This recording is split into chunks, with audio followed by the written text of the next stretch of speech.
So I'm replacing the boost hose on my E320 today. I think it's pretty standard for all OM642 applications. You can see the boost hose. I've got tape over it because it's been not having pressure, but tape wasn't good enough, so I just haven't been driving it since it's been ordered. You can see it's held in by one clip here, and then the other one is gonna be a pain, so I'm gonna have to remove the bottom splash guard. And there's another hose here. Just saying this because I accidentally ordered this hose at first and I had to wait extra long to get another one, so just be careful about your hoses. And I believe this hose has been damaged from oil running down it. You can see there's some oil here. It's gotten softened to the point where it just burst. So now under the car, we're gonna remove this pan.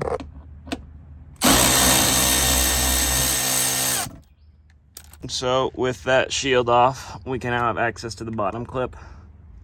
I'm probably gonna put this one in first. You can see my tape here. And as I thought, there is oil on the bottom of it. This hose has been getting dripped on by something. I am not sure what it is. It could be residual from my oil filter housing being slung around from the belt, the oil. Or it could be something else, which I hope not.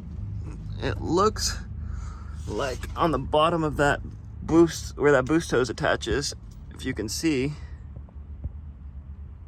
it's really hard to zoom in here. If you can see here, there's oil dripping. So that might also have to be addressed. So in order to disconnect it, we're gonna dive in here. You can see there are these clips. You can see right here in the back, there is a little slotted hole. A very similar procedure on the bottom. You just go in here under this little clip here, like so.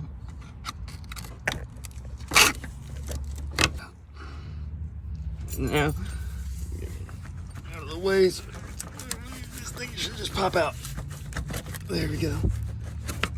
All right, and I can just snake it out. Boom. Easy part's done. The tape here, where it actually split.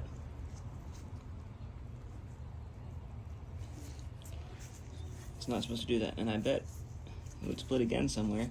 See all this oil on it, it's very soft. So I just snaked the hose back up there. It's not on yet. I've got to get it seated more, but one important thing I should note is your clip's gonna go into here, and let me pull it back out just so I can show you. You got to make sure this guy is fully past that, so the clip actually holds, or else your clip's not doing nothing and it's gonna come right back out. So let me clean up my clip and put it back in. All right, we got the bottom all clipped up. It's important to make sure that your clip is seated as like this, and there's a very small amount right here, and it's seated on the top as well. Now I'm gonna try to do this without removing this airbox hose, but I think we can do it. So again, we have our little knob sticking out, and we need to get it past this line. So in, but not far enough. There you go, that's seated. Then the proper way is for it to go like this, not like this, because you want this little foot of it, you want that to hook right here.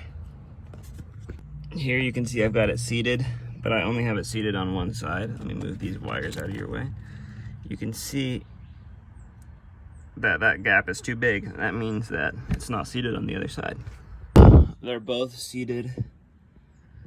The top one was a little bit of a fight. I just came underneath to make sure it was seated on the bottom side as well. It took a couple times taking it off and putting it back on since I didn't want to remove that airbox hose, but overall this is a pretty easy job. We need to most importantly do a boost test. See if we can get the boost.